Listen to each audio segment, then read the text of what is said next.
my limited observation, I am convinced that the right atmosphere now exists for the negotiation of a just and honorable settlement, provided that Nigeria continues to ensure the safety of the persons and property of Biafrans as citizens of one united country, where all its nationals shall be treated as social equals without any discrimination, and where there shall be equality of opportunity for all citizens and inhabitants. There is no tangible reason for the civil war to continue one day longer. Having exchanged views with General Gowon and President Topman in Monrovia, I am convinced that Nigeria is ready to welcome back into the Federation the Igbo and non-Igbo elements who had been fighting against their motherland. September 5, 1969, I alighted at the Lagos airport at 2 p.m. and I spent the next 21 days in visiting the capitals of the 12 states of Nigeria, including 4 university towns. It has made it clear to me that all of us have now realized the mistakes we made, that all are now determined to turn a new leaf and help repair the damage we have inflicted on ourselves. Not only that, there is now a deep-seated desire to have effective central government which will hold the federation intact so that in the future no component of it shall be in position to challenge the fatherland.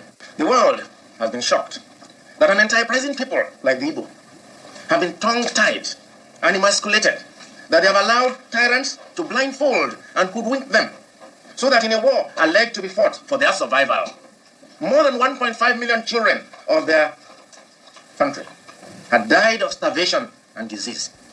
It sickens me to see the advertisement of skeletal Biafran babies on the pages of newspapers and on the TV screens, begging for charity and relief. It hurts my pride as a human being. His people offer to General Ojukwu. I wish he would have second thoughts and inscribe his name in contemporary world history as a brave soldier and a beloved leader, instead of disfiguring the pages of Nigerian history as another political impostor and petty tyrant. So guys, I think this is where Nnamdi Kanu is drawing a strength from.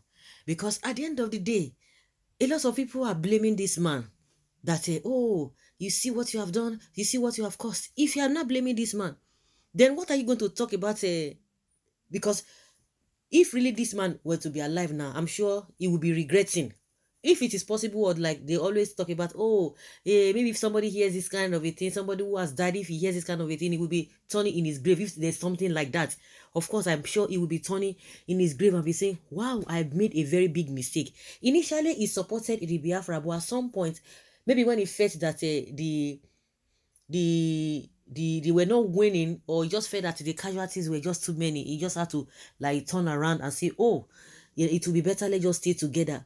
But now, if Adibin is opportune to be alive to see what is happening today, he will be regretting 50 years, over 50 years down the line. We are still experiencing this. If you are blaming this man, then maybe he said with his little knowledge, but now with those who are now here presently, who are experiencing all of this presently with what has happened before now, and they are still sticking their head, saying one Nigeria, one Nigeria. We know that a lot of them believe, because of their selfish interest. But some people, because of the fear of the unknown, some people do not even have a better understanding. And like I said from the beginning, maybe this is where Nnamdi Kanu is getting his encouragement from, in the sense that there's no going back. Even after 50 years, the situation has not changed, and it's even getting worse. Those who are still holding Nigeria are still adamant, and they have a different agenda. And that is the meaning of why I said is getting his strength from that. No going back, because there will be no changes of any sort. You could remember sometime, some years back, few years back, Nnamdi Kanu, this same Nnamdi Kanu was talking about one Nigeria. That if things do not go the way they ought to go, that we are going to be experiencing what we are experiencing now. And that is it. Of course, himself, he believed in one Nigeria. A lot of people believed in one Nigeria. But at the end of the day, we are going nowhere. We are just retrogressing. And those who not think that, they will not be reminding you of, you know what happened before, this and this and that. But the only thing they want you to do is just for you to abide with the status quo, which is not convenient for everybody. People have been waiting. People are, are not religious to the extent that they'll just be praying, and it doesn't work that way. Prayer is not everything. There are some things you must do. Then you back it up with prayer. You cannot just be praying without any action. And that is the areas these politicians are using to subject people into fear, into all manner of things. People will just be praying. We'll just be praying. God will do it. God will do it. Don't say anything. Oh, we are going to be praying. And you begin to ask yourself, there are some things that you need to do. You want to eat now. You don't need to pray. You have to take your hand and take the food and put it inside your mouth. And before it will give you strength. You can't just be saying that. Say you want to call forth. I don't want to eat today. I'll just be filled up. It doesn't work that way. It doesn't work that way. And that is why this man got his inspiration from Nnamdi Kanu, that these guys that we are dealing with, they are not easy to crack, and they are not ready to bend. And if they cannot bend, we too, we cannot bend.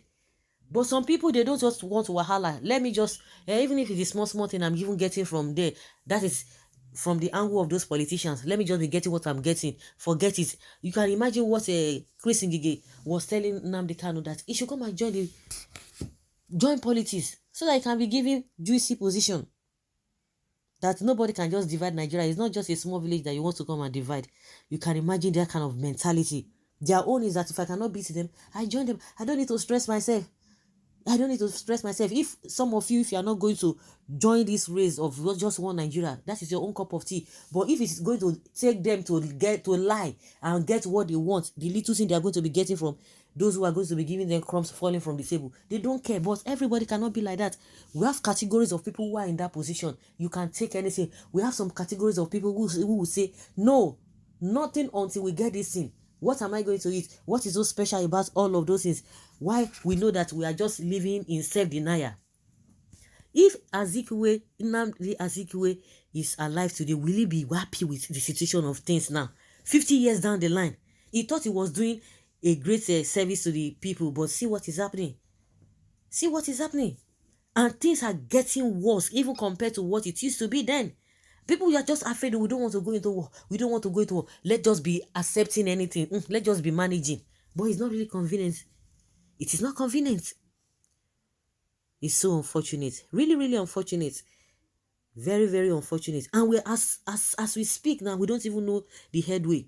Everybody just moving anywhere belief is. You see where Nnamdi Kanu is. You see where IGBOS is now. That is exactly the kind of fear they are creating, so that everybody will be subjected to this kind of fear.